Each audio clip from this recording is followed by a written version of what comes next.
Hey guys, welcome back to Creativity and Inspiration. If you're new, welcome. I'm so happy you found us. If you keep coming back, thank you. You know how special you are.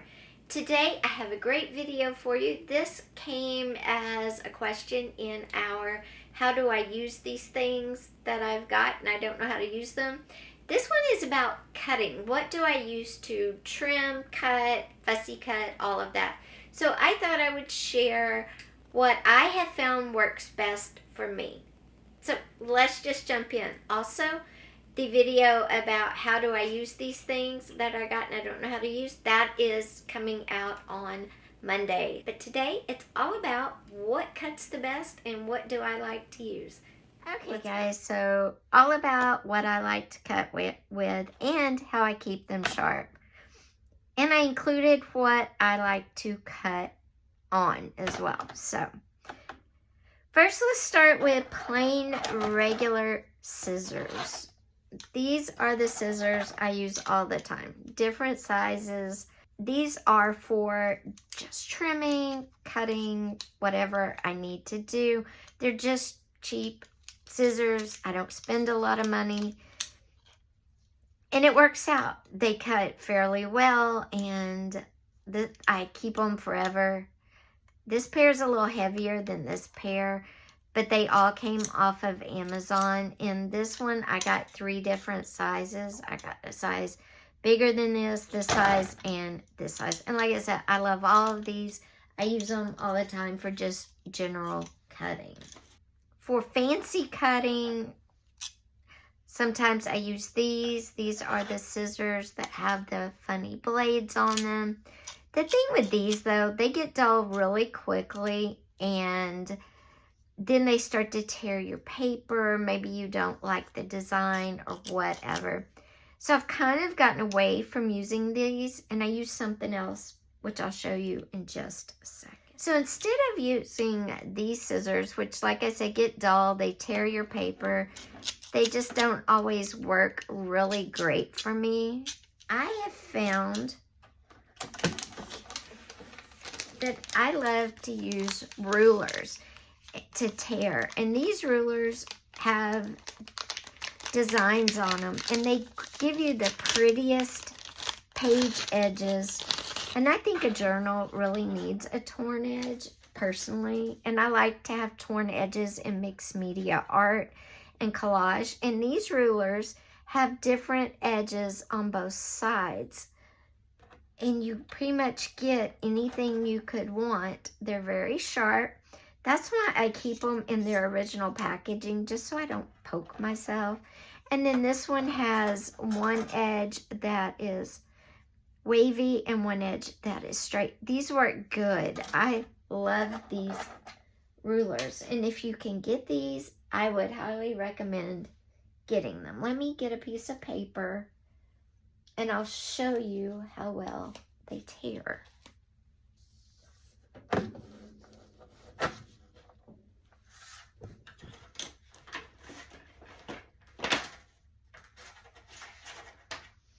And all I do with these is put them on the edge of a table. And I put the paper under the ruler like that. I hold it down, and then I just rip it around like that. And you get a really cool edge. That was perforated. That's why it didn't tear right. But you get a really cool edge. It's fun to do, and I'll show you. See, it's perforated. So let's do that again. I just put it under the ruler. It doesn't have to be on the edge if you don't want it to be. Put the paper I want to tear under the ruler, and then I just tear just like that. And look, you get a perfect edge on both pieces. It's a little worn looking. It's got that really cool jagged look, especially if you're doing a journal page and maybe you want it to have a certain rough edge to it. Let's do this one. Again, you just do it like that, and look at that edge. These rulers are great. I love them. Like I said, there is one that's straight as well. And to sharpen these, you would use foil. See, clean edge, but it's got a little ruffle to it, just a tiny bit, because that's the straight one. I love these things. And they're so versatile. They're easy to pack up on the go, and they all fit in their little carrier.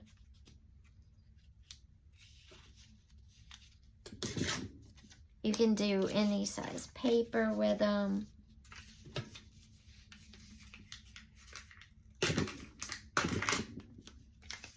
And you just get such unique tears.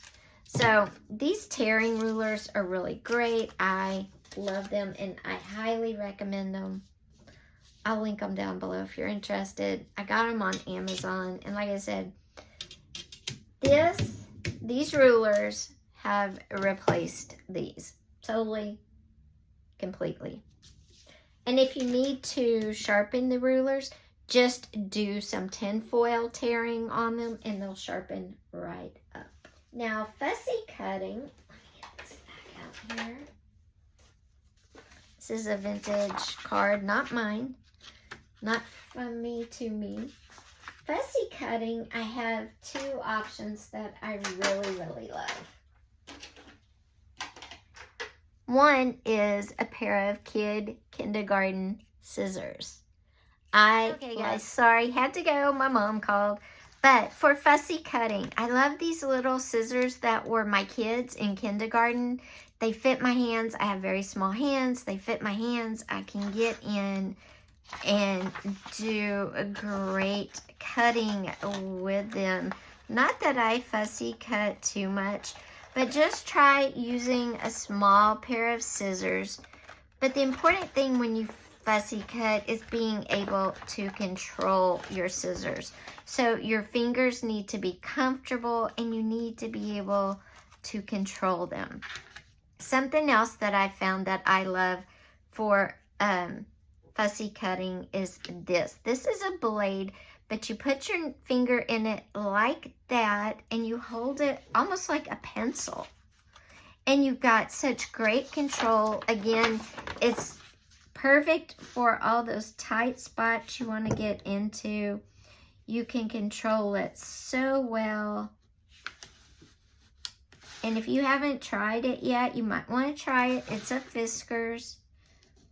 It's really sharp, so be careful, but you can do such great cutting with it. And you can just pop it out like a Barbie doll. See, it just pops out.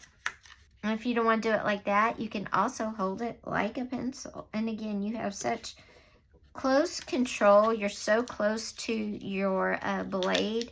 And you just get such good control. And it just pops out. So for fussy cutting, I recommend this little Fiskars finger. It's called a finger cutter. It's like that. And as you can see, it is Fiskars right there.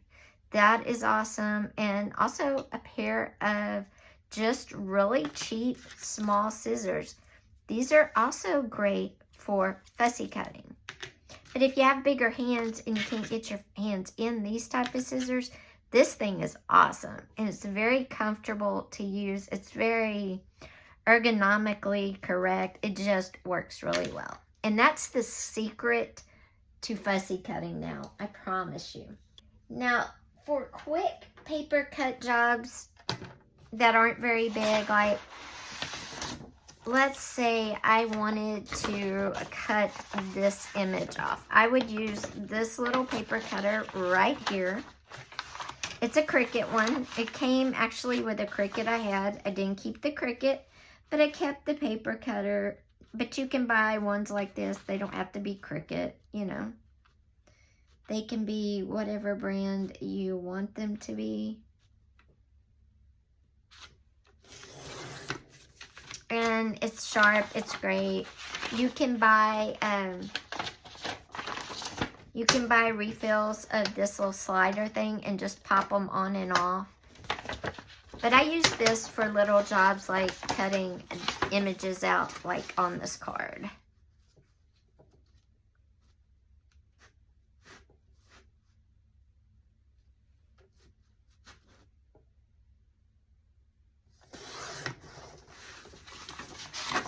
not great at it, but it works. Now, for bigger paper cutting, if I'm cutting paper to make art with, you know, that big art paper I bought that I cut down, I use this thing. Now, I had bought a guillotine from an estate sale. That was the dullest thing ever. I won't ever make that mistake again. Don't ever buy used paper guillotine because more than likely they're dull. This is an E-Craft one, and I don't know if you can see, but it's got all sorts of, it's got B7 here, B6 there, A5, B5, and A4 here.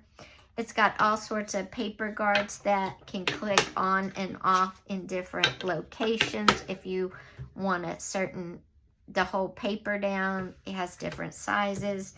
And it just lifts up and pops down. Let me get a piece of paper just to show you how it works. And again, with this, the same as with the rulers, when it gets dull, just put some foil in and chop it up and it will sharpen it. That's also a great way, if you didn't know the foil trick, to sharpen corner rounders. Let me get some paper real quick, and we will show you how nicely the guillotine works. Okay, so here's my big art paper that I cut down. So to cut it down into whatever size I want, what I do is I leave this long paper holder on, and I just kind of, I'm not going for any real particular size. I'm just cutting it so I can work on it, maybe travel with it, frame it, whatever. So I'm trying to get it about in the middle of it. There's about 5 sheets here. And then I'm just going to put this one here so it kind of holds the paper steady and it doesn't move.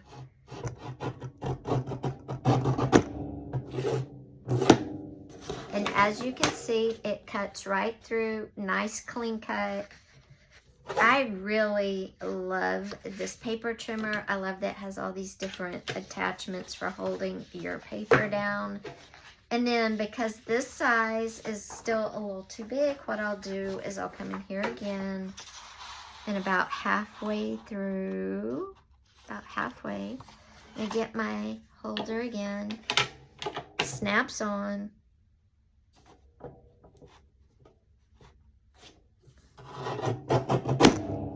And there you go. And there you have paper again.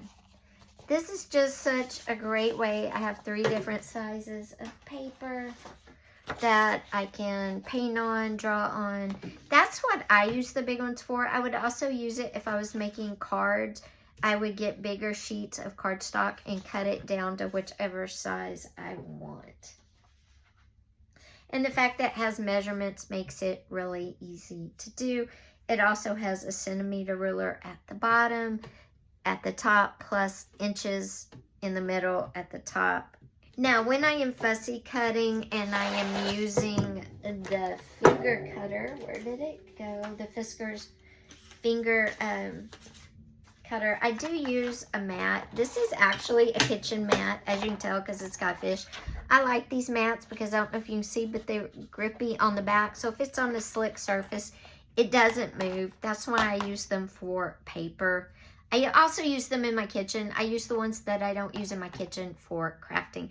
Kind of a great way. You do get 2 for 1 because there's like, I think, yellow, green, red, and blue in a pack. So you get 4, and I put 3 in the kitchen and 1 in here. Works out great. Nothing goes to waste. But this thing is amazing. So anyway, guys, if you were wondering what is the best way to cut, I would say what works for you and your hand size. But if you haven't tried things like the rulers, the tear rulers, where you tear paper using the rulers, or you haven't tried the finger cutter by Fiskars, try these because they are really game changers. And they're so much easier to use, especially than the scissors that have the different kind of, you know, patterns on them. The rulers are 1,000 times better than the scissors. And also, you don't have to spend a lot on scissors. These are inexpensive scissors, but they work great. And just use foil. Anytime your scissors get dull, use some foil and cut it up with your scissors. That'll sharpen it up. You can also buy scissor sharpeners if you want. I fear I am not that coordinated, so I use the foil. I'll link the rulers, the finger cutter, and the guillotine down below in case you're interested. Nothing is sponsored, just what I like to use as far as cutting for journals and art, mixed media. Well guys, I hope you enjoyed this video. If you did, please be sure and give it a thumbs up. Also, don't forget, if you haven't yet, hit that subscribe button with that little bell. A lot of great videos coming your way. Also, if you've made it to the end, I know I said the magic word somewhere in the middle, but mango. I love mangoes. So anyway, take care, have an amazing day, and I'll be revealing a big surprise very, very soon. If you like vintage items, check out my Etsy shop. Everything's down below if you want a piece of art, down below as well. Thanks, guys. See you next time.